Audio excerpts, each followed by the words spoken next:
And welcome back to Late Night Lately, the late night show podcast. I'm your host, Chad White. I forgot the tagline to the show. And this is the late night show. I don't know. Hold on. Let me do it. I got to do it from the beginning. This is, you can subscribe to late show. The late night. God. I don't know what this show is called. I know it's called late night lately. I don't know what the tagline is. Let me find it. The late night show. Whew. Oh God, I closed Notion by accident. All right, let's get on with the monologue. Yes, I have a monologue. At a Trump rally this past last week, former. Excuse me. Let me start over. I am flustered. At a political rally last week, former President Trump likened himself to Hannibal Lecter from Silence of the Lambs, calling him the late great man. He also referred to Darth Vader from Star Wars as an excellent father, Scar from Lion King as one of the best uncles in the world, and Marvin Gaye's father as having the right idea. It's a thinker. Go Google Marvin Gaye and his dad. Former President Trump went to the Jersey Shore for the political rally where he said he had a bigger crowd than musician Bruce Springsteen, at which point he pulled out Little Stephen Miller and they played Glory Days. Yeah.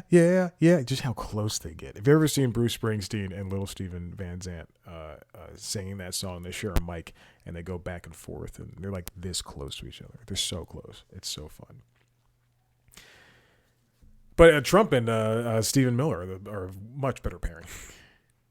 And finally, Michael Cohen. I wrote 3 jokes.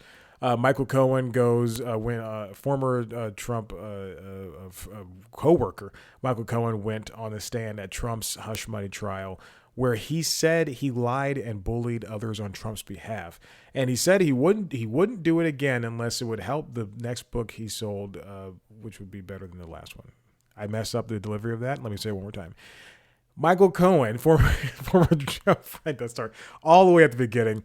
Former Trump associate Michael Cohen went on the stand at Trump's hush money trial, porn star hush money trial, where he said he lied and bullied others on Trump's behalf. And he said he wouldn't do it again unless it would help the next book sell better than the last one. And that's all the jokes I have for you today. I want to talk about one thing and one thing only. Jimmy Fallon celebrating 10 years of hosting The Tonight Show. This past week, they had a primetime special air. I did not watch it because, quite frankly, I forgot it existed.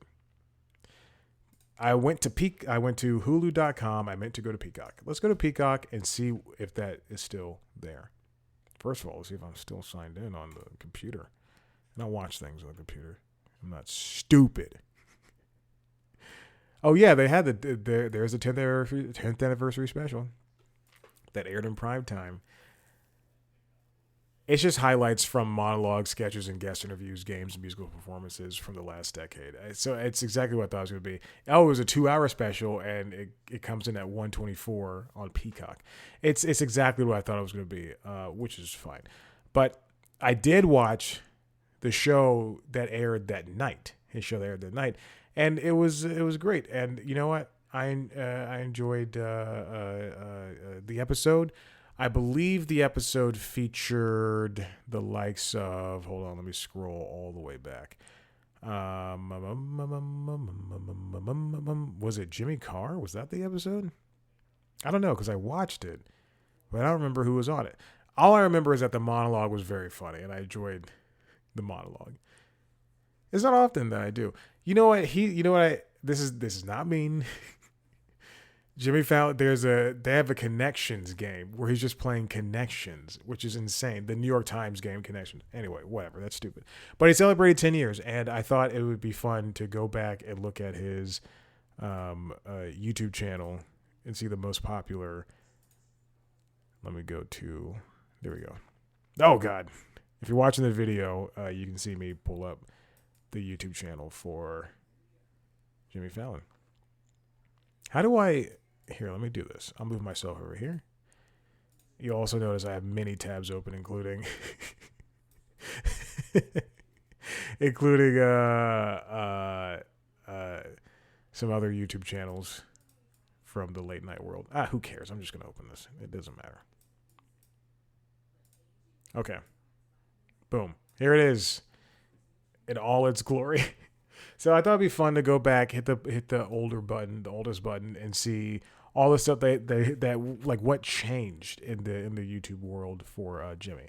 So you'll see clips that have so many views, like Slow Jam the News with Barack Obama, and some Muppet stuff, which I find fascinating. And just some things that they haven't done. Oh, this might be the stuff from late night. Oh, this is the stuff from late night. Who cares? I'm just let's keep doing it because it's all part of the same thing. It's him doing late night stuff for 11 years. So whatever. Who cares? I don't care. We're gonna enjoy this. I didn't know they changed the late night thing. Let's go to popular. Let's look at their most popular things. And some of the most popular things have appeared in the last 8 years. Like they have this has 434 million views. Jimmy Fallon, The Roots, and Star Wars Force Awakens cast sing Star Wars medley. Jimmy and Kevin Hart ride a roller coaster. Ariana Grande did the Wheel of Musical Impressions.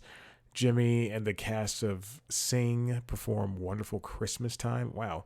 Daniel Radcliffe raps Black Alicious Alphabet Acrobatics. Okay. Tones and I, Dance Monkey. Really? That's in like the top 6 videos. Wow. That's crazy.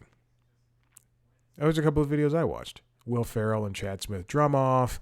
Kevin Hart is terrified of Robert Irwin's animals. I watched that a couple weeks ago. I have to admit that. I watched that a couple weeks ago. Because I was on a big Kevin Hart kick for some reason. I don't know why.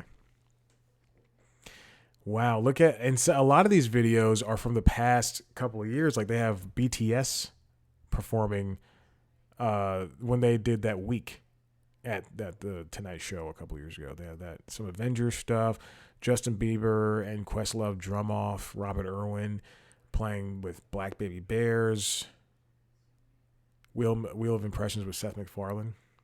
Interesting. Anyway, that's all I wanted to show. I thought that would be interesting, and you know what? It was to me.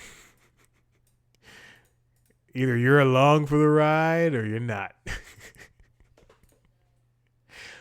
But it's, just looking at Fallon's tenure in late night, I would say it has been more of a spectacular one because when a couple years ago, I probably would have joined in on the hate fest for him. Sometimes I don't like watching YouTube videos on my phone or on my iPad, mostly because you still see comments.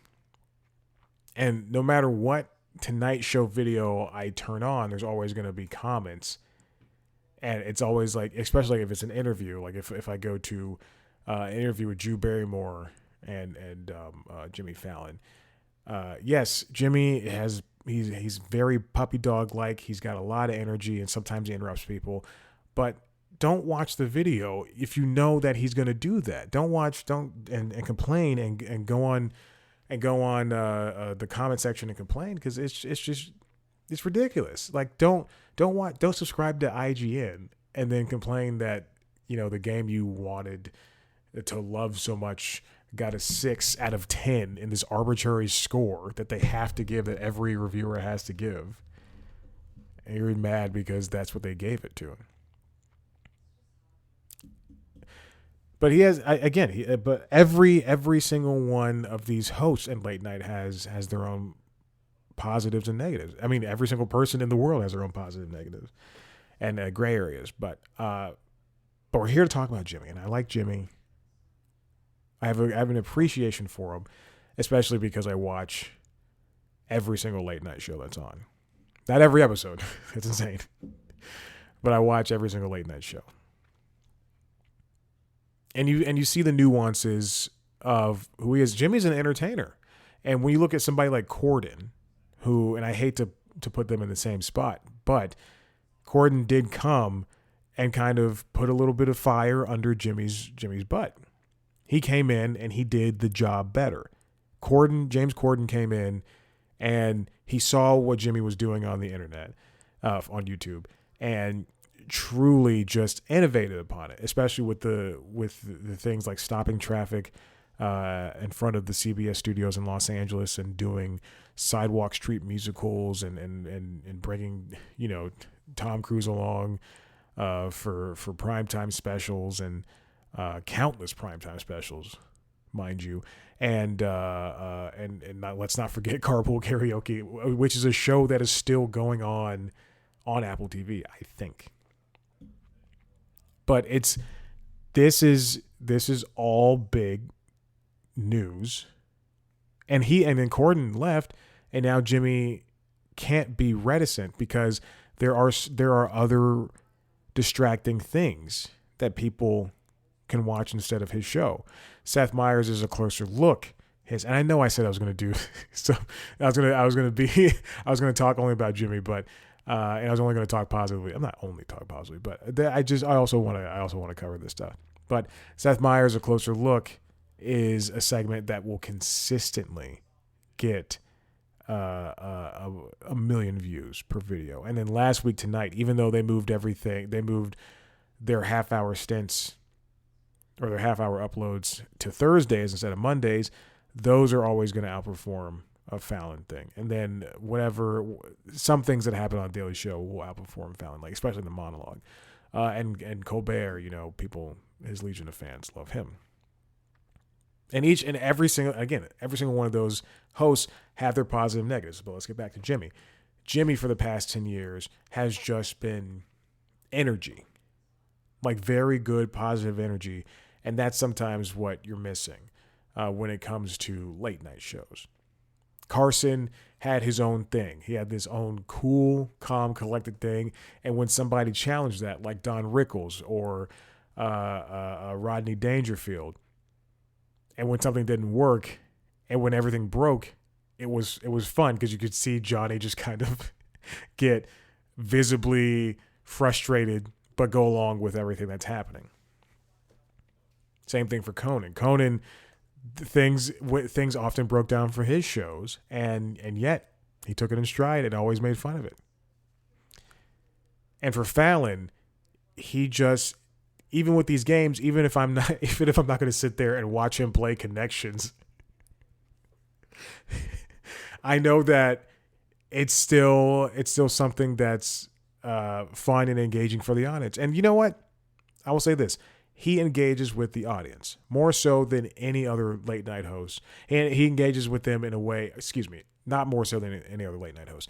He engages with them in such a way that he brings them along, not for the ride, but to join him on the ride. Let's pick out Colbert, his number one enemy, I guess. Colbert is driving the car. And and people are in the back seat, and he's pointing out to all the things that are going on in the monologue.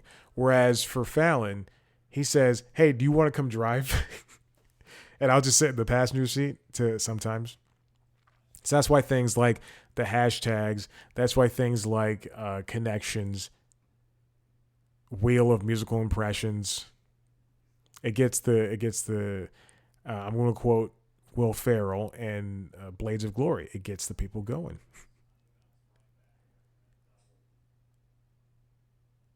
And the show does.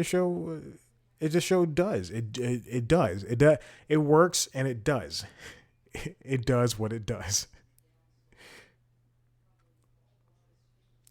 But I wonder how they can make it better, because I don't know. I know he just re-signed for a couple of years, but I wonder how they can improve. It took a pandemic to soft reset late night. Late night with Seth Meyers had two soft resets. One where they decided to put him behind the desk for the monologue, and two, with the pandemic, doing a closer look from the attic and doing corrections. Those were, I think that's like all one soft reset. And then for last week tonight, the pandemic, again, a lot of this is pandemic based, but the pandemic helped change things into a, I would say, more brutal style of a show The Daily Show is still finding itself. Even though it is, I would say, still the same Daily Show as it was under Trevor Noah. This kind of backpedaling into Jon Stewart really has done a reset, and they need to find a certain voice, even though they're trying to make all the hosts sound the same, and even though they all have their own different personalities, they're still trying to make the hosts sound the same, and it's more or less working. But at some point, they're gonna have to find a host or have to find a voice. And then for Colbert, I just, there's something about this show. I think it's just too big. It's too big for its own good. His audience, rather. His audience is too big for its own good. Because I do think the things that he does are funny. I just hate having to hear applause breaks. And the same thing goes for Fallon. I hate having to hear applause breaks every so often. Every other joke. It's ridiculous. And After Midnight is the second of its kind, but the first of iteration of itself. So I can't really judge that for what it is right now. The question is, how much longer can late night last? Because even if I look at videos from After Midnight, it's still not getting 1 million views per video, which is what's important to these networks and everything. Although I watch that show and I see people like Todd Barry and Colton Dunn and Jess McKenna and Anna Gasteyer and even Rich Eisen. I see and even Bert Kreischer. When I see people appear on the show, I go, I have to watch it, even if it's going to be half the episode or 2/3 of the episode. I'm still enjoying. I'm going. These people are funny because they and the writers have to come up with jokes that day. I think it's good. And I think Taylor Tomlinson is shepherding that show well. I do think the audience needs to shut up. It's the same issue I had with at Midnight. Oh boy, I was sick of that audience. But back to the Tonight Show. 10 years. 10 years is very big, and I think it makes sense for this. In this generation of late night, for this show to experiment more. I was watching old clips of Letterman, and he did things like when he was on NBC, go to an office in 30 Rock and open the window and use a megaphone to try to order a hot dog down on the street. And he would just make fun of people down on the street. And that's fun. And I'm not saying Fallon has to do that, but find something else, because I feel like the shtick is getting a little bit worn. Not old, I'm saying worn. And maybe it's time to innovate a little bit. So congratulations on 10 years, Jimmy Fallon. You did not need to hear it from me. And this show has helped him make up That's My Jam and Password and not, he didn't make up Password, but it helped bring these shows anew. Bring these shows anew. I don't know, whatever. 10 years of Tonight Show. And there's also a very funny bit this week from the writer that plays Barack Obama on the show. They referenced in the monologue. They referenced the peanut vendor that Jimmy goes to in the theme song, and he played the guy. He's like, "You owe me so much money from ordering peanuts, and you never pay. You always walk off." I thought it was so funny. I thought it was a very funny thing, and it made me laugh so hard because it's so stupid. Like, who's even paying attention to that? Oh my gosh. And then also Will Forte was on last night, or the night before that, the night before, whenever I'm recording this, and they did a sketch called "A Little Bit About Me," and Jimmy and Will played pilots. and they were just telling, the crew, or not the crew, the passengers about themselves. Anyway, when I was watching that, all I could think was, oh, this is a watered down SNL. It took me 10 years to understand that a lot of this show is SNL mixed with a variety show, mixed with a late night show, because there are some sketches, and it's just like very watered down and family friendly. And again, it works, but they do need to innovate. Listen, if you like what you heard here, head to the website, because I'm done. Head to the website, cpluscomedy.com, where I interview your favorite people in the entertainment industry. I know you'll love it. You can watch video versions of those interviews on youtube.com/cpluscomedy. Under the interviews, you can watch video versions of this show, as well as the other podcasts I host, the Constitutionals podcast, which is the entertainment business news podcast, and LinkedIn Logs, which is the jobs podcast. You can find those, also the RSS feeds, wherever you listen to your podcast. You can find us on TikTok, Twitter, Instagram, Facebook at C Plus Comedy. Follow me on those platforms at Chad Black White. And that's it. I think the late night shows are going dark for the next 2 weeks. I don't know. And you might not see me for 2 weeks or 3, but who cares? Bye.